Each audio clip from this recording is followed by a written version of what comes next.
साळाव खाडीपूल ते रोहा रस्त्याच्या गुणवत्तापूर्ण दुरुस्तीबाबत साळाव खाडीपूल ते रोहा या रस्त्याची दुरावस्था झालेली असून अनेक ठिकाणी जीवघेणे खड्डे पडलेले आहेत।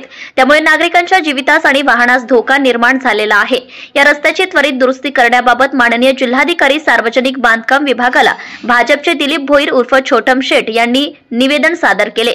माननीय जिल्हाधिकारी महोदयांच्या वतीने उपजिल्हाधिकारी माननीय श्री रवींद्र शेळके यांनी निवेदन स्वीकारले।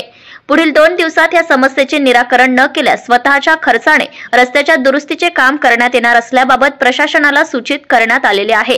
यावेळी दिलीप भोईर, संदेश पालकर, गणेश भोईर, वैभव कांबळी, सरपंच साळाव रोहन नाईक, सदस्य नागाव, स्वप्नील चव्हाण, जयवंत चवरकर व आदी मान्यवर उपस्थित होते। Subscribe now and press the bell icon. Never miss an update.